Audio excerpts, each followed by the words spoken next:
Alright, so we're going to attack 8.12 today and then finish up with 8.13 in class on Monday. I don't want this video to go too long, so we're just going to cover one section. 8.12 talks about two specific things. The first thing is called resonance, the second thing called formal charge. Let's first take a look at resonance. Resonance is the idea that polyatomic ions and molecules sometimes can have more than one valid Lewis structure for individual particular molecules. And a good example of this is the nitrate polyatomic ion. If you count all the valence electrons between nitrogen, the three oxygens, and then add in the extra electron that this ion obtains in order to become stable, you'll notice that there's 24 electrons. Well, you can actually write three separate Lewis structures for this particular ion, and here they are. You'll notice the difference between each one of the Lewis structures is simply the placement of the double bond. So in the first Lewis structure it's here, second here, and the third here. And when we move that double bond, we notice that what also changes is the location of a number of lone pair electrons. In this one we have those two there, and then those two here. So they kind of rotate around. So that's resonance, anytime that we can write more than one structure for a particular molecule or polyatomic ion.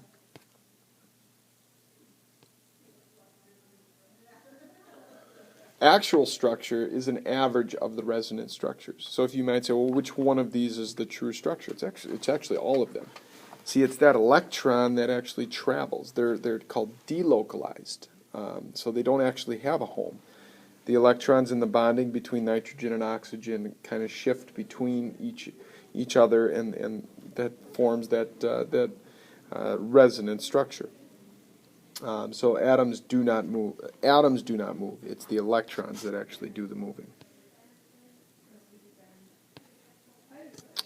So I'm going to have you now draw a couple Lewis structures. I'm going to put a couple up here, and I want you to draw these. We've got carbon monoxide, carbon dioxide. We've got methanol, which is a good one to draw because you'll have to get a little bit used to drawing some organic compounds, as you've seen in class and both out. And then we also have an ion, OCN negative. I want you to go ahead, pause the video, give all four of these a shot, see if there's any resonance that you can find with any one of those. All right, if you had any questions on those, make sure you circle them, and then come back to me on Monday, and we'll try to hammer those out. All right, so now that we've covered resonance, we can get into something called formal charge. One thing you might have noticed on that previous slide when you were writing your Lewis structures is you may have run into the fact that, well, according there's more than one way to do some of these. So I might, for CO2, for instance, as we'll see in a little bit, there's more than one way to draw the CO2 molecule. Which one's actually right? Well, it takes something called formal charge to tell us which one is the actual molecule. Formal charge is going to be used to evaluate non-equivalent Lewis structures. Those are Lewis structures that have atoms in different places. Atoms and molecules are going to try to achieve formal charges as close to zero as possible. So that means that they're going to essentially give electrons away or absorb electrons in order to obtain a very low formal charge. Any negative formal charges are expected to reside in the most electronegative atoms, and that should make sense. If it's a very highly electronegative atom, it's going to want to pull in the negative charges, which are the electrons, and thus it should have a negative formal charge. So there's an equation that we can use to figure out the formal charges on our atoms, and this is the big kind of gaudy, ugly looking equation which we will use to do this. Okay? So the formal charge on an atom in a Lewis structure is equal to the total number of valence electrons, in the free atom, minus the total number of non-bonding electrons, minus 1/2 times the total number of bonding electrons.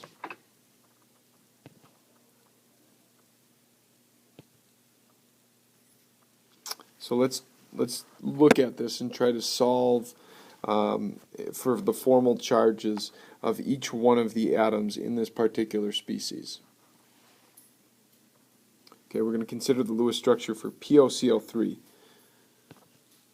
So for phosphorus, we notice that we have 5 total number of valence electrons in the free atom. Okay, for chlorine, that's going to be 7.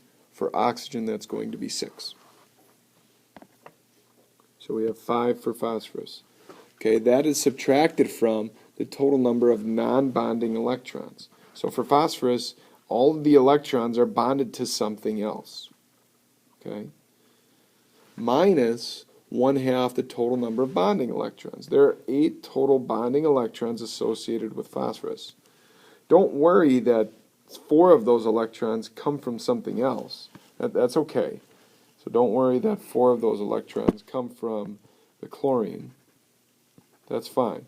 Just understand that there are 8 total electrons helping out with the bonding to phosphorus. Okay, so if we do that equation, we find that the formal charge of phosphorus is +1. So for oxygen, all right, now oxygen has 6 total electrons, valence electrons in the free atom.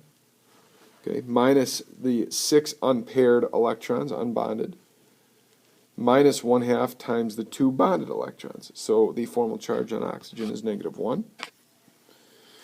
And the formal charge for chlorine is going to be 0 if we follow the same path. And if you look at an electronegativity table, you'll find out that the most electronegative atom in this entire species is the oxygen. And there you go, it gains the negative formal charge. So if I were to ask you, where would most of the electrons be headed towards? They'd be headed this way. That would be your dipole. In that particular direction, the electrons being pulled towards the oxygen more. Okay? So there's some rules for governing formal charge. The sum of the formal charges of all atoms in a given molecule or ion must equal the overall charge in that species. So the previous example was a good example of this because we had POCl3. There was no charge. This was a very neutral molecule. So that means that when we added up the formal charges of each one of the species, what was that again? That was +1, that was -1, and that was 0. That needs to equal, so there's 3 zeros, right? 1, 2, 3 zeros. That needs to equal 0 as well, and it surely does. It surely does. +1, -1, that's 0, and then all the zeros, it's 0. So if this were to be like nitrate, for instance, which has a 1 negative charge, if I'd ask you to find the formal charge of each of the atoms in the nitrate polyatomic ion, and you'd add all of those up, it would have to come up to -1. Second thing about formal charge. If non-equivalent structures exist for species, so that'd be structures that aren't alike, their atoms are in different places, those with formal charges closest to 0 and with any negative formal charges on the most electronegative atoms are considered to be best in describing the bonding of the molecule or the ion. It's a lot of stuff, so we better do an example. We want to draw the best Lewis structure for the molecule CO2. Not sure why I have the word ion here. Got it. It should be molecule CO2. Now, let's just say you went ahead and you draw those Lewis structures. You'd probably come up with these two. Okay? So you've got the one on the right, which I think we all know is the correct one, and then you also have one on the left. We need to figure out which one is correct, because if this were a molecule that wasn't as common as CO2, we may not know which one is the actual molecule. Okay, so let's start with the one on the left. Let's start with this one. I'll do this one in blue. We need to find the formal charge of each of the atoms, and I'm going to call this oxygen, oxygen A. I'm going to call this oxygen, oxygen B, just so we can separate them out. So we're going to start with oxygen A. Okay. Oxygen has 6 traditional valence electrons. If we look at this particular oxygen, okay, and we ask ourselves how many electrons are playing a role in the bonding, we are going to say that there are 6. Just trying to think for a second here. I'm sorry. We are going to say how many non-bonded electrons. There are 2. Okay, that's these guys. Minus 1/2 the total bonding electrons. So that's 2, 4, 6. There's 6 electrons there. So that's times 6. Okay, so 6 minus 2 is 4. Minus 1/2 times 6, that's 3. So 4 minus 3 is 1. Plus 1. All right, so let's go with the carbon now. Carbon traditionally has 4 valence electrons. Okay, minus 0 non-bonded electrons. Minus 1/2 times 8, right? Okay, because there are 8 total bonds to carbon. The 1 there, the 3 there. So there's 8 total electrons to carbon. Right, so the total there is 0. All right, now let's go to the last oxygen. That's OB. Okay. Again, oxygen is 6 valence electrons. This time, oxygen has a total of 6 unbonded electrons. There they are, right there. Minus 1/2 times 2. Okay, times 2 total electrons. So there's a negative 1 for CO2. So that's negative 1 for CO2 as exists right here. Okay. I'm going to pause for a second. Okay, so we have come up with the idea that the formal charge on oxygen A is 1, on carbon is 0, and on oxygen B is negative 1. And that should make sense because CO2 is neutral. It doesn't have a charge associated with it. So all of these should equal 0, and they certainly do. Okay, so let's keep this in mind. Now I'm going to erase the stuff that's on there, and we're going to go over to the other CO2. Okay, we're going to do the same thing for this CO2. All right, now the oxygen, we'll call this oxygen A and this oxygen B. So for this case, I should probably do these in different colors, right? Okay, that's A and that's B.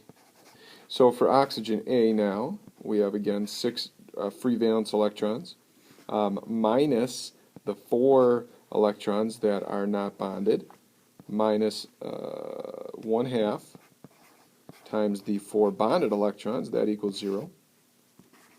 For carbon, okay, carbon again, 4 valence electrons when it's free, 0 non-bonded electrons, minus 1/2 times 8. So that's going to equal 0 again. And as you'll notice, oxygen B is actually the same as oxygen A, same in structure. So 6 minus 4 minus 1/2 times 4 equals 0 again. And here's what I want you to notice. We remember for the other side, oxygen A here was plus 1, carbon was 0, and oxygen B was negative 1. Remember what we said about formal charges. If you got a negative formal charge, it's got to be on the most electronegative atom. Well, here's what we got. Why did that have a negative 1 and this not have a negative 1? Okay, what would make this oxygen any more likely to pull electrons than this oxygen? There's no reason for that to happen, right? So what should be the correct structure? Well, this should be the correct structure right here. It should be symmetrical. This oxygen should pull on the electron the same as this oxygen. And that's what we see because the formal charge is 0. So CO2, written like it is here, right there, is our actual molecule. Okay, so that's an idea of formal charge. And we'll continue on here with 8.13 on Monday. Quiz on Monday is going to include calculating a formal charge for a particular compound and then writing a Lewis structure and showing the resonance for that compound.